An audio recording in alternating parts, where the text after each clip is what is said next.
सबसे पहले मैं ये स्पष्ट कर दूं कि आज पहली बार पार्टी के औपचारिक मंच पर अपनी बात रखने के लिए आमंत्रित हूं और इसके लिए मैं पार्टी और उसके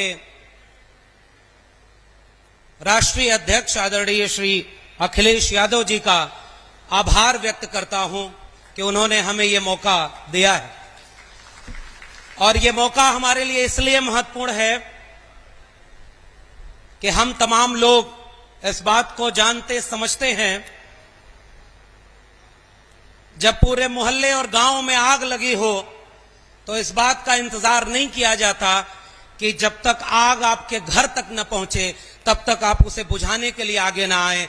इसलिए आज हम आपके बीच में इसलिए आए हैं कि जिस वक्त भारत का संविधान खतरे में हो, सामाजिक न्याय खतरे में हो, हम सब अगर एक विचारधारा के मानने वाले लोग हैं तो हमारा ये फर्ज है, वक्त का तकाजा है कि हम सब मिल करके इस खतरे से लड़ें और इस देश और संविधान को बचाएं। इसलिए मैं आप सबके बीच में इस वैचारिक सफर का हम सफर बनने आया हूं।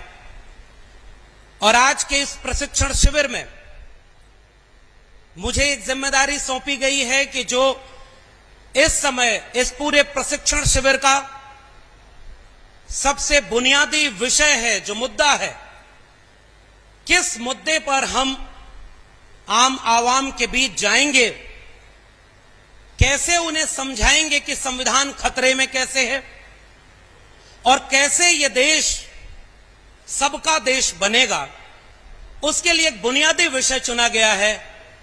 वो विषय है जाति जनगणना का।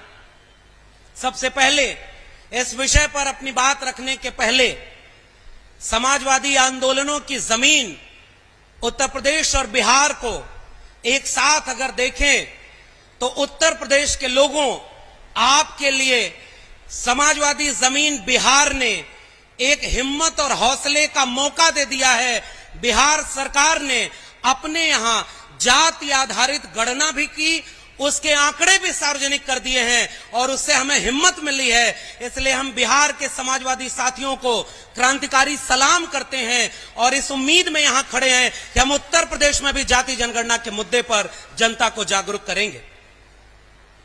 और इस मुद्दे पर 3-4 बिंदु हैं जिसको लेकर के बात होनी चाहिए। सबसे पहला मुद्दा यह है कि जाति जनगणना का मुद्दा आज 2023 में क्यों उठाया जा रहा है, और हम जैसे लोगों का यह मानना है कि राष्ट्र निर्माण का मुद्दा है। यह किसी जाति के हित के लिए नहीं, किसी जाति के खिलाफ नहीं, किसी जाति को ज्यादा किसी को कम देने के खिलाफ है, सभी को बराबर बनाने के लिए है। इसलिए पहली बात मैं इस पर रखूंगा कि यह केवल कुछ जातियों का मुद्दा नहीं, यह पूरे राष्ट्र का, एक मुकम्मल मुल्क मेरे सबका राष्ट्र बने, इसका मुद्दा है जाति जनगणना का। और दूसरे हिस्से में मैं कोशिश करूंगा कि आपको यह बता सकूं बहुत संक्षेप में कि जाति जनगणना का इतिहास क्या रहा है। यह कोई आज का मुद्दा नहीं है, इसके आंकड़े क्या हैं और क्यों जाति जनगणना की जरूरत है इस देश में। और आखिर में मैं कोशिश करूंगा आपके सामने ये बात साझा करने की कि इस जाति जनगणना के मुद्दे से क्या फायदा होने वाला है। सबसे पहले हम लोग बचपन से निबंधों में लिखते, पढ़ते और सुनते आए हैं कि भारत कृषि प्रधान देश है, भारत गांव प्रधान देश है, मगर हकीकत यह भी है कि भारत एक जाति प्रधान देश है। जाति यहां की सच्चाई है। और मैं बिल्कुल शुरुआत में, इस पूरी बहस के शुरुआत में एक उदाहरण समाजवादी लोगों आपके सामने साझा करना चाहता हूं।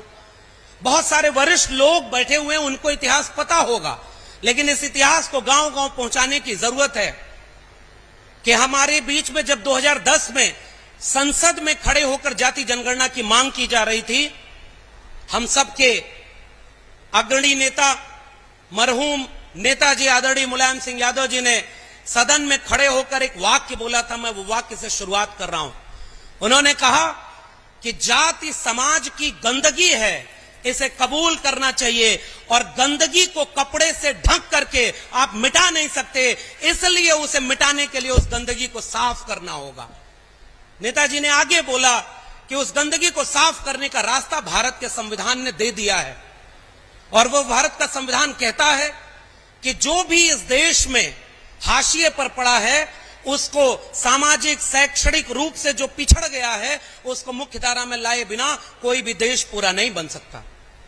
इसलिए हम ये क्यों बात कहते हैं कि जाति जनगणना राष्ट्र का मुद्दा है, और पूरे आत्मविश्वास से लोगों को यह बात बतानी और समझानी है। अगर हमें कहीं भी विकास करना है तो हम ये पहले पड़ताल करते हैं।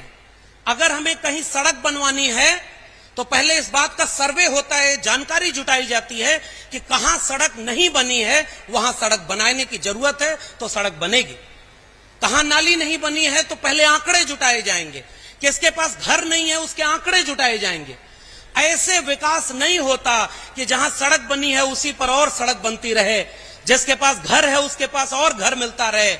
इसलिए राष्ट्र तब चलेगा जब उसे पता हो कि किसके पास कितना है और किसके पास क्या नहीं है। ये आंकड़ा अगर नहीं है तो राष्ट्र के नियंता अपनी नीति नहीं बना सकते।